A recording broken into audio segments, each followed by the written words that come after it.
भाई जो लोग मोदी को अपने पापा मानते हैं, मोदी जी को अपना बाप मानते हैं ना, सरकार बदलनी पड़े सरकार बदल देंगे लेकिन न्याय नहीं सहेंगे। ऑल राइट गाइज, कैसे हैं आप सभी?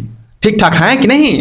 देखिए, आप ठीक ठाक हो या नहीं हो, इससे कोई फर्क नहीं पड़ता। किसको? हमारे मोदी चाचा को और किसी को नहीं। जिस देश में हमारे गुरुओं को गुरु ब्रह्मा गुरु विष्णु माना जाता है, उस देश में गुरुओं के ऊपर मोदी सरकार की तरफ से डंडे बरसाए जा रहे हैं।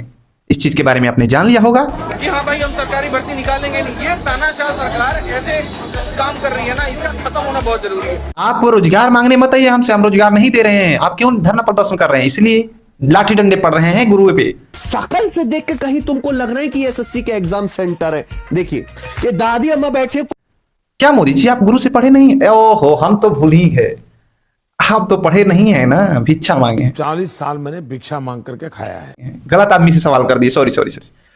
मान लीजिए आप पढ़े लिखे नहीं हैं, लेकिन आपके सिस्टम के लोग तो, आपके सिस्टम में रहने वाले पदाधिकारी तो पढ़े लिखे होंगे, तो उन्हें तो गुरुओं का सम्मान करना पता होगा ना, कि लाठी डंडे से गुरुओं को पीटना चाहिए। छोड़िए। अगर अभी भी आपको देश की स्थिति देखकर सुनकर नहीं समझ में आ रहा है कि हमारे देश की स्थिति क्या है, और इस चीज पे आप सवाल नहीं उठा रहे हैं, तो आप अभी भी सोए हुए हैं। क्योंकि हमारे देश की शिक्षा, स्वास्थ्य, सड़कें और एरोप्लेन से लेकर A to Z व्यवस्थाएं, जीएसटी से लेकर और डेड अर्थव्यवस्था तक, अगर आप थोड़े समझदार होंगे तो आप समझ गए होंगे कि अब हमारे विदेश में कितना डंका बज रहा है, आपकी अर्थव्यवस्था कितनी सही है, आप कितना टैक्स दे रहे हैं, और आपके बच्चे कितने पढ़ के जॉब पा रहे हैं। और आपके बच्चे जब जॉब मांगने जाते हैं तो आपके बच्चे के ऊपर लाठी डंडे बरसाए जाते हैं। 31 जुलाई 2025 को दिल्ली की सड़कों पे वो तस्वीरें दिखी जिससे हमारी भारत की आत्मा को झकझोर दिया। बच्चे सहित शिक्षकों की पिटाई हुई, और बच्चों के सामने कितना निंदनीय बात है ना। इसका कौन जिम्मेवारी लेगा? मोदी जी, मुझे क्रेडिट नहीं चाहिए।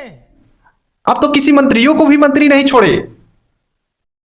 क्यों? क्योंकि आज तक मोदी के शासन में कोई मंत्री कहा ही नहीं कि हमारे नेतृत्व में हमने ये कार्य कर दिया। ना,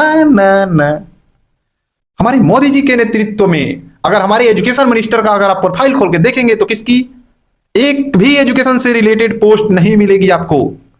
मोदी ने ये किया, मोदी ने वो किया, मोदी ने ये किया, मोदी ने डेड इकोनॉमी घोषित करवा दिया, मोदी ने उस पर रिप्लाई नहीं दिया। क्यों भाई? मोदी जी की आदत है हर चीजों में क्रेडिट लेने की ना, तो ये भी चीजों पे क्रेडिट लेंगे ना। मुझे क्रेडिट नहीं चाहिए। देश के जो अच्छे शिक्षक हैं उनको सड़कों पर लाठी डंडे से पीटा गया। यहां तक कि नीतू में जिनको एक महिला ने नहीं अरेस्ट किया, पुरुष पुलिस ने। ये पुलिस उठा के लेके जा रही है हम सभी को। अब इससे अच्छी बात क्या हो सकती है हमारे देश के लिए? और पार्लियामेंट में है एजुकेशन पे तो चर्चा ही नहीं है। चर्चा किस बात पे होगी? समोसे पर। समोसा यहाँ चांदनी चौक पे सस्ता मिलता है और कहीं गोरखपुर में मिलता है तो गोल बाजार। चर्चा किस बात पे होगी? क्रिकेट पे। चर्चा किस बात पे होगी? मंदिर पे। कैसे? जिस तरह से हमारी युवाओं को भड़काया जा सके, जिस तरह से जनता सवाल ना पूछे। अगर आप सवाल पूछोगे तो जाओगे जेल के अंदर।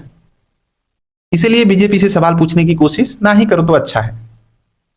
जॉब तो मांगने ही मत जाओ। जॉब मांगने जाओगे, एग्जाम सेंटर कहां मिलेगा पता है? गौशाला में। शकल से देख के कहीं तुमको लग रहा है कि एसएससी के एग्जाम सेंटर है। देखिए, क्योंकि सरकारी स्कूलें बंद कर रही है तो उस स्कूल में आप सेंटर देगी नहीं। तो जब स्कूल नहीं रहा तो आपका सेंटर कहां देगा? वही टूटी फूटी गौशाला में जिसकी दरवाजे नहीं है। इससे क्या मतलब है? एग्जाम फीस वसूली करके भी सरकार आपका ढंग से एग्जाम नहीं करवा रही है, तो इस निकम्मी सरकार का क्या फायदा? तो इन सारी चीजों के मिला जुलाकर आप थोड़ा समझदार होंगे ही, समझ पाए होंगे कि आपके बच्चे के प्रति आपकी सरकार कितना आगे है, आपके स्वास्थ्य के प्रति कितना आगे है, आपके देश की डेड इकोनॉमी घोषित करवाने में सरकार कितना आगे है, जिस पे रिप्लाई नहीं दे रही है। धन्यवाद।